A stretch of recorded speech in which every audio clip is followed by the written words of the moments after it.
Welcome, Mr. District Director, to this interview. Thank you, Karen. I appreciate you taking time for us to have this conversation. Mr. District Director Njabulo, I've been in Toastmasters for a very long time, and as a new Toastmaster many, many moons ago, I never fully understood the reason why our club president and vice president education had to go to the annual general meeting, usually held as part of the conference. Please, can you give us an explanation of why this is so important to our district? Okay, cool. Great question. I will answer the question in twofold. So firstly, the importance of attending, but I'll then go in and say, how do those skills help outside of Toastmasters? So let's start with two reasons why a vice president education and a president should attend the council meeting. Firstly, they get to learn about the District 74 business. Of course, you normally just are focusing on your club, but at the district council meeting, reports are tabled by area directors, division directors, and all the cabinet members. So what that does, it exposes you to some of the best practice across the District 74 and what is working well and some of the suggestions from the current leaders. So it's a great way to learn the ins and outs of district business and to also meet some of the leaders. So you might know their name, but you might not have necessarily seen them. And given that it's a hybrid conference, you get to actually put their face behind the name of some of our district leaders. So that's the first reason. You learn the ins and outs of district business. But most importantly, because of how we run the meeting, we follow Robert's rules. So you learn how to actually run a professional business meeting, and that's a skill I think that's important for anyone who aspires to be a leader in the future. And the second reason is the fact that we are voting for the next leadership team. In District 74, we are spoiled for choice. We have so many people that have raised their hand to be able to serve, and therefore at this very important meeting, it allows us to use our voice as a president of your club or as a vice president of education to then select the right leadership. I strongly believe that everything rises and falls with leadership. Therefore, having the ability to choose the right leader who will take District 74 to the next level is very important. So in summary, two reasons to attend the district council meeting. One is an education to learn the ins and outs of District 74. Number two, to choose the next leader so that we can elevate the standard of District 74 and of leadership in Africa. Mr. District Director, my next question is, how did the Vice President Education and President make these decisions? Do they just arrive at the meeting and then you just tell them what's happening and they then make the choice? Or is there a process that needs to be followed? Yeah.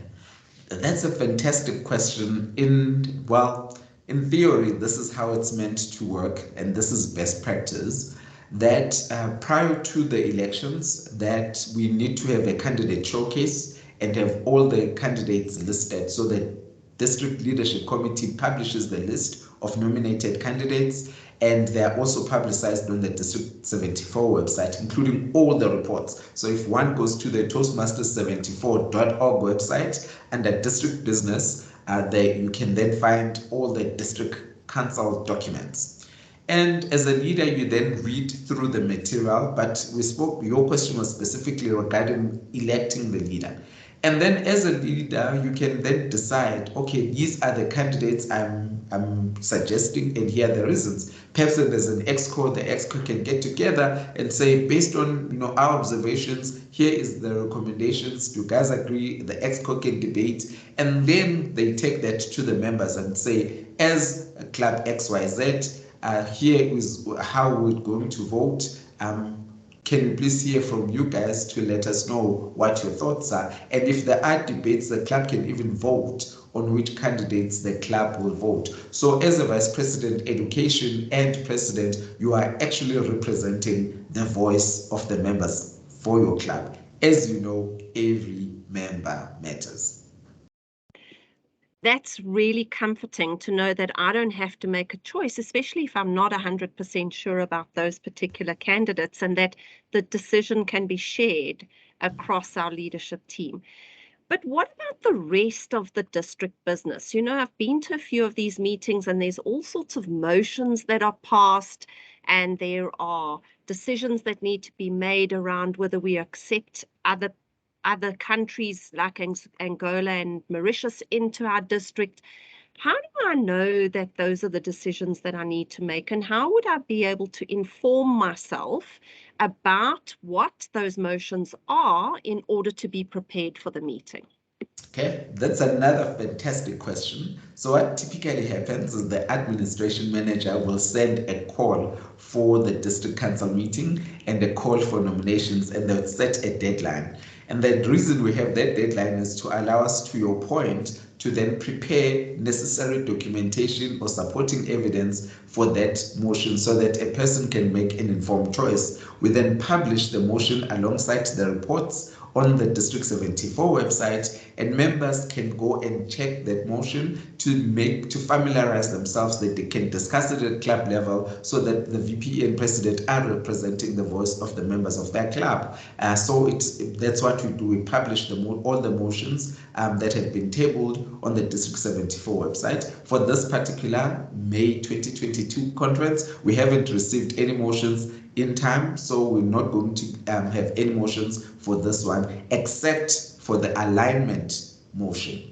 So for somebody who might not know what that is, each year we look at where each club falls in terms of area and division, and based on geography, based on the number of clubs, we see what is the best way to ensure that those clubs are supported.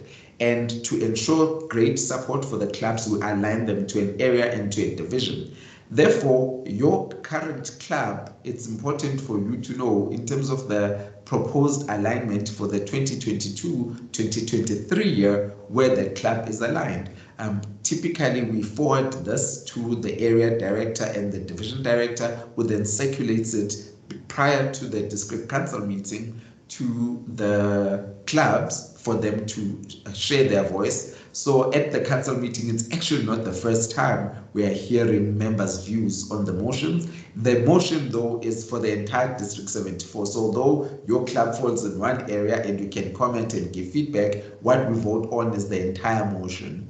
And that's the beauty of it. Of course, you can have amendments to the motion, and those are the joy of Robert rules, and we have a way of handling that as well. But it's quite an important exercise for leaders to prepare for this meeting by going through all the documentation that's on the District 74 website, because that includes any motions that might have been tabled for discussion.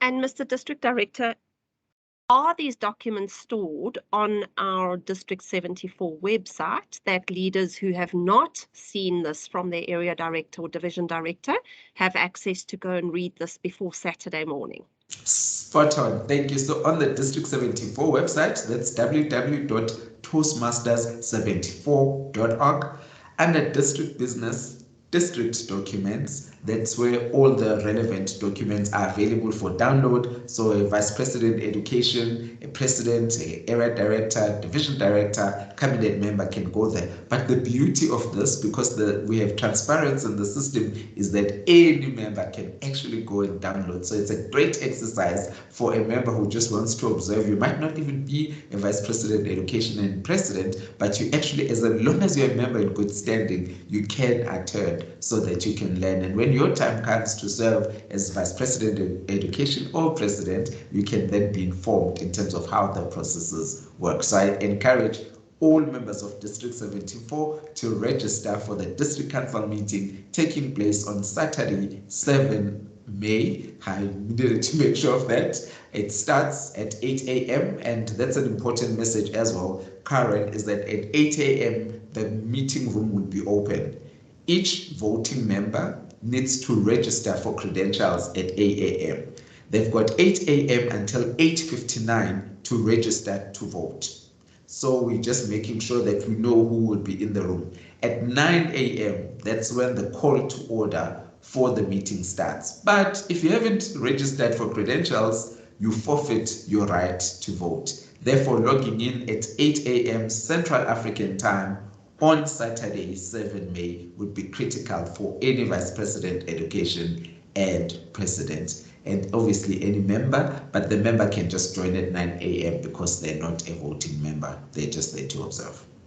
Okay, I do believe that Central Africa time is a really important aspect because we're across so many countries, we do have people who are in a different time zone, and it would then be important for them to understand that they need to be registering in the Southern African or the Central African time zone at 8 a.m.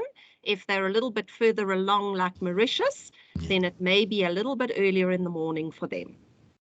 They are a bit fortunate, it's a bit later because they're 2 hours behind. So it's 10 a.m. their time, and I think in Luanda it's an hour later, so it is 9 a.m. if I'm not mistaken. Okay. But the question here, or the clue here, is make sure that you know what time it is in your country that matches with ours.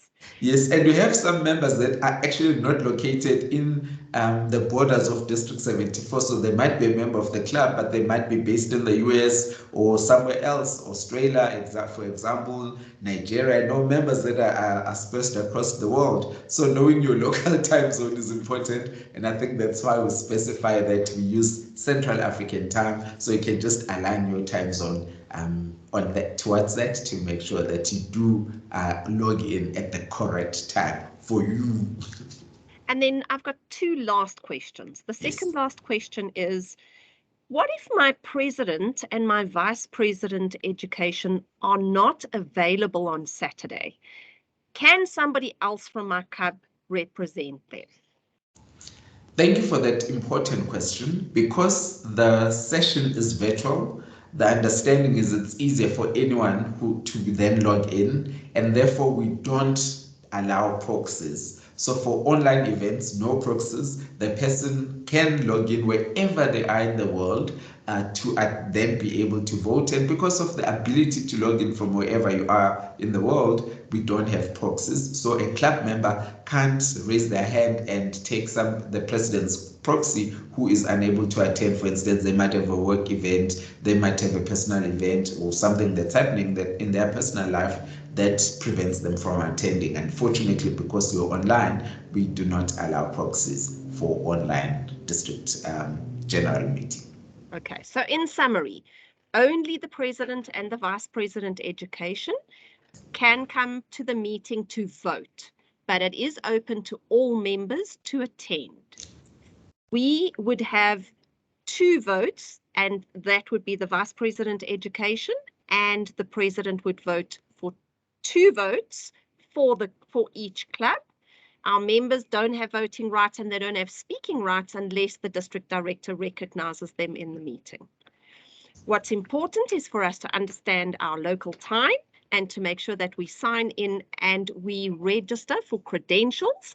Otherwise, if we arrive late, even though we're the president and the vice president of the club, we will not be allowed to vote because we've not registered with the credentials officer.